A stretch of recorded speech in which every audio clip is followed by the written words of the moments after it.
Go live once again. What's up, everybody? We're back with an all-new episode of Martial Arts Movie Mondays. I'm your humble host, Bobby. If you've never been on the show before, I apologize. I just finished working out, and I'm dressed horribly. I didn't pay attention to that. I should have probably changed clothes. Anyway, we take a deep dive into one of my movies back here, old or new. What do we have in martial arts flicks? Talk about it. Talk about how it influenced me as a martial artist. And just if the movie's any good or not, what's memorable about that, behind the scenes stuff, we can think of stuff. I'm not sure why I just did this. I guess I'm just feeling weird. I don't know. Anyway, throughout the episodes of this show and our Hollywood Matrimony live show and our Tuesday shows and the different things we talk about, there's been no mistake. There's no secrets about my love for Jean-Claude Van Damme and Steven Seagal. I love all their movies, even their bad ones. I recognize when they're bad. I recognize that they're not the star power they once were. But it doesn't matter. When a new movie comes out, I have to see it. This time, though, we're not talking about a new movie. We're talking about an older movie. We're talking about 2001's Exit Wounds, starring Steven Seagal, Anthony Anderson, DMX, Eva Mendes, Isaiah Washington, Michael Jai White, a whole slew of people in this movie. And now, 2 shows back, last week we were supposed to do this one, but another movie came out, so I went ahead and talked about it while it was fresh and new. But we talked about the movie Romeo Must Die, which was directed by, I'm going to get it wrong, but Andrei Bartkowiak. Andreas Bartkowiak. I'm sure I'm saying it horribly wrong, but I'm sorry. But he directed kind of this, what I call a trilogy, but it's not a trilogy in the standpoint of the movies being connected. Trilogy, and there's similar actors showing up in a whole series of martial arts flicks that he did. Romeo Must Die being the first one, which featured Jet Li, as well as a small part with DMX, Isaiah Washington, and Anthony Anderson. This one was a return for Steven Seagal, who had been out of, he hadn't done a film at this point, I think, in 2 or 3 years. And then I think when he had started showing up like on Deadly Ground and The Glimmer Man and things like this, where he was kind of he was no longer the slim, trim Steven Seagal. He had been the bigger, heftier, socially conscious about the environments and all that kind of stuff, Steven Seagal. So he had disappeared. So when he came back for Exit Wounds in 2001, he was back to being that slim, trim one, Steven Seagal that we knew from Hard to Kill and Out for Justice and Above the Law, those movies. And so it was a kind of a shock to a lot of people when he popped back in. This one, ironically, though, was, I believe, his top grossing film in the box office that he ever did. And it was also the last movie that I think got a wide box office release that he did.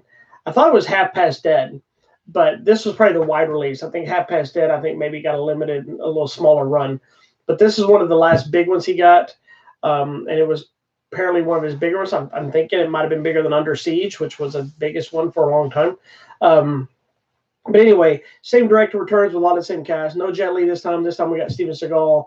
We got the addition of Michael Jai White. We got the addition of Tom Arnold as well, which the Anthony Anderson, Tom Arnold, and the director train shifts into the movie we'll talk about next week. That's part of the trilogy as well. Excuse me. Sorry about that. But basically, this is the same story just about of every Steven Seagal movie. It is a cop with an attitude who gets caught up in some business. This time around, he's the cop that always destroys things. Excuse me. Even though he gets the job done, he's too rebellious and don't follow the rules and doesn't play by the book. And so he gets kicked down to another precinct. Get him away from everybody after a big action sequence at the front of the movie. And it's kind of like a lower end precinct, and nobody seems to like him, or they don't seem to like each other either. But he keeps sticking his nose where it doesn't belong because he gets involved with a situation involving DMX and Anthony Anderson. And so hence, even though he's not supposed to be on the case, he continues getting involved, and it uncovers corrupt cops and uncovers drug deals and weapons, all kinds of crazy chaos that you expect from every action movie like this. and it delivers. I really like this movie. It's got some cheesy dialogue, like any of these movies. If you hate Steven Seagal, then you'll hate the movie. But his morose, no emotion acting is just something I ignore because I just want to see him fight. And this is one of those that he got a lot of fighting, but it was also one of the first ones. It might be the first one to my knowledge. I could be wrong. But I believe it was the first one that started showcasing some kind of wire work type stunts with Seagal, which were obviously a stuntman. So there's like a sequence where he's fighting these guys up that are messing with his truck. Not even main part of the rest of the story, but they're fighting him, and he does like a one hand plant kick in the air, kind of the capoeira style kick, and then jumps back up. And we all know that wasn't Steven Seagal, but it's in the fight scene. But his other fight scenes are actually really good. He has a fight scene with DMX that you're supposed to try to believe that DMX could fight Steven Seagal, and DMX does a fine job. He's not the greatest actor at this point either. He was still young in his career. I'm not saying he ever got to be a better actor. I didn't see a lot of his stuff. I know he did Belly and made an appearance in some other stuff. I think he's also in Cradle to the Grave, that other movie. But here, I think in Romeo Must Die, he had just a quick cameo. And then in here, he kind of bumped him up to co-star. I don't think him and Steven Seagal liked each other on the set behind the scenes. But that seems to be par for the course for almost anybody that works for Steven Seagal. They don't seem to like him. I don't know if I would like him in person, but I like him in the action genre.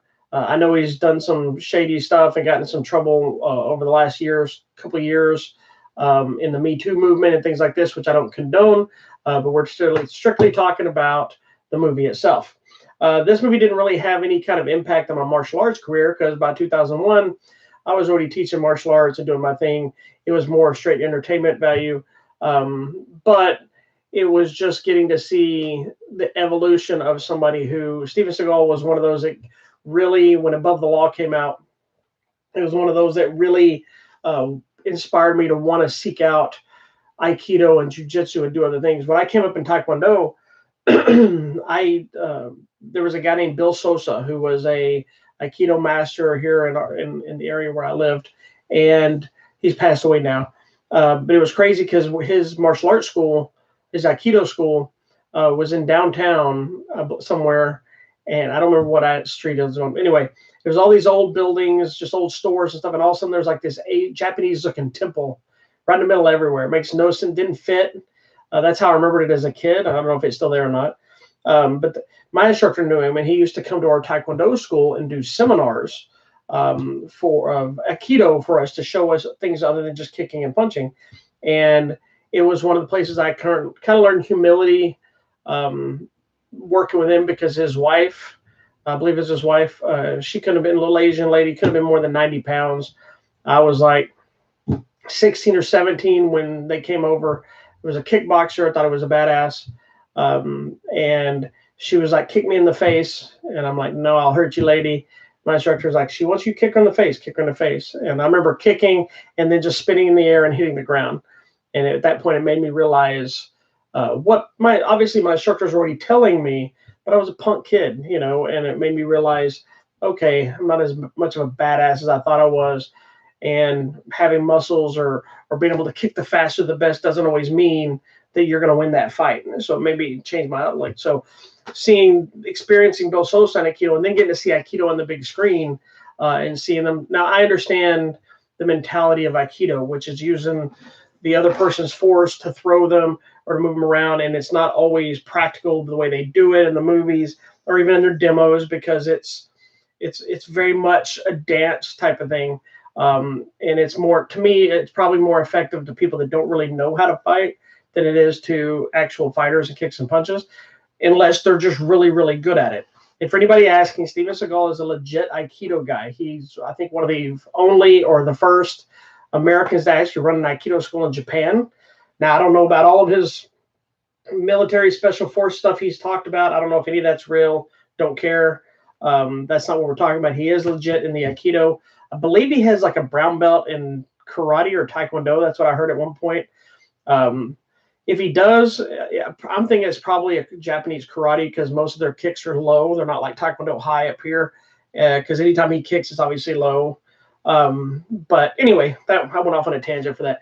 Anyway, Exit Wounds. It's a pretty stereotypical um, action movie, very much in the vein of like a Lethal Weapon kind of thing. There's even a sequence in here that they did a reshoot on it. I believe it's the opening shootout action sequence that I remember. I want to say I read that they did a reshoot for that, or an additional shooting to add that sequence or change it to make it more intense, more exciting, very much like a Lethal Weapon type action sequences. And when you watch it, it's very much, you can see that kind of thing there. And Joel Silver not directed this, didn't he? Hold on, let me do it. Yeah, Joel Silver produced this as well, so that's why. But there's a lot of twists and turns. Anthony Anderson brings the comedy to the role while still being kind of a little more serious this time than he was in Romeo Must Die. I saw in an interview one time that he said that his whole job was to make DMX look good, and he did a good job of it. He kind of takes the brunt of the fun and the silliness away, while DMX is just pretty much just DMX on screen. Bringing in, like, I was a fan of Michael Jai White. I don't know, honestly, when this came out, I don't remember how much I knew of him yet, but I remember recognizing him when he came out on this movie and was excited.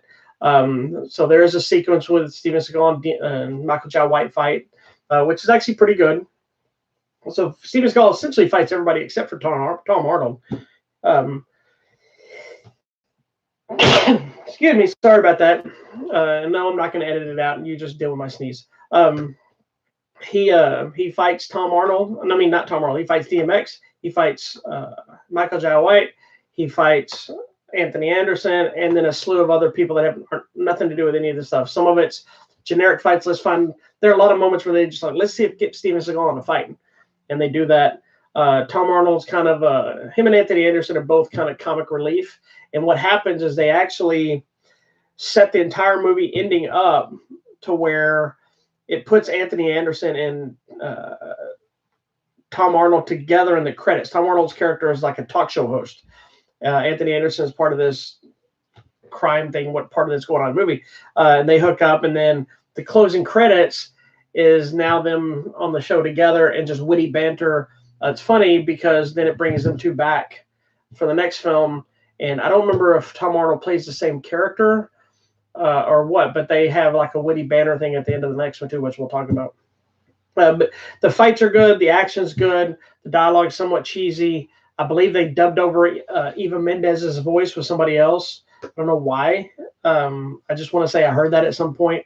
And I think she found out by going to the premiere and realizing at the premiere, which is not good. But anyway, Exit Wounds, it's a fun little movie. It's very cliched, old school action like you would have got in the 80s and 90s. Obviously, in 2001, it was a little newer, but it still fed that same thing. If you've seen a Steven Seagal movie of that time period, it's another one of the same time period, but it's just a great little movie if you like that genre, and I love it. This one just kept feeding my Steven Seagal need of hunger, of love, and hatred all at the same time. My wife can't stand him, not because of all the stuff that's gone down, but she just thinks he's annoying and he talks like this and his acting isn't good, and that's not why I'm watching him. So anyway, Exit Wounds is today's movie. You can check it out. Also, I don't know if people remember this. The director, oh my God, I just went blank. The director of Hobo with a Shotgun, I think that's who it was posting this. And he was talking about these kind of cases, and I didn't even think about it until I just picked it up here today, or to do the show, about these snap cases. They used to put DVDs out like this in these cases where it's like one solid piece. It doesn't have the slip in. The cover is actually like paper, and then it has this little snap thing. And it used to drive me crazy because they're a little bit bigger on the shelf than a standard DVD. But it's kind of a lost art. They don't really do these like this anymore. You know, everything's printed directly on this. It doesn't have the slipcase. But anyway, but he posted about it. I apologize for not remembering his name off the top of my head. You know what? No, I'm going to look it up because we need to know. I want to make sure. I think it was him. Oops. I'm going to the wrong thing. I'm going to pull him up because he deserves a plug because, one, I love Hobo with a Shotgun. And two, he brought it up on Twitter, and I want him to have credit for it. Jason Eisner. I've met the guy. I've interviewed the guy years ago after Hobo the Shotgun was coming out. But he posted on Twitter, if I'm not mistaken, it was him, talking about having everybody post their favorite snap cases and their designated watching. So this is for you, sir, Jason Eisner. This is my Snapcase edition show, and that's it. So today, Exit Wounds, 2001, Steven Seagal, DMX, Tom Arnold, Michael Jai White, Anthony Anderson, Eva Mendes, all the people you expect to be together in one movie. But if you haven't checked it out, check it out. You got this nice little DMX and Steven Seagal thing on here. And so next week we'll finish up what I'm calling this trilogy. We'll call it the Bart Kowiak trilogy, which again, they don't have anything to do with each other than reusing a lot of the same actors. So next week could be Cradle to the Grave, which shifts us back to Jet Li. I believe DMX is Anthony Anderson and Tom Arnold are all back in this. I don't know if Isaiah Washington's in that one or not. But then you also have the always awesome Mark Dacascos, who was Zero in John Wick 3 and Only the Strong and so many other movies. And we've talked about him on this show before. So anyway, Exit Wounds today. If you haven't seen it, check it out. If you can't find a cool copy of this Snapcase edition, I'm sure they have the movie on Hulu or Amazon or Netflix or something in her to rent. So check it out. All righty. That's this week's episode of Martial Arts Movie Mondays. Exit Wounds, Steven Seagal, The Ponytail in Full Effect. Make sure you check out our show tomorrow, TV Tuesdays. We've been gone for the last 2 weeks on that show, but I promise you we are doing the show tomorrow one way or another, morning or night. I don't know, but we're going to do it. It's got to get done. We got too much to talk about. We'll be back for another episode of Hollywood Matrimony Live on Sunday. I believe it'll be March 1st. We'll be heading into a new month, talking about new movies and all the goodness that we always talk about. Please go to our website, HollywoodMatrimony.com, where we post all of our reviews and news, contests. I have a new contest going up probably tonight to win a Steelbook edition of the 30th anniversary 4K Ultra, The Hunt for Red October.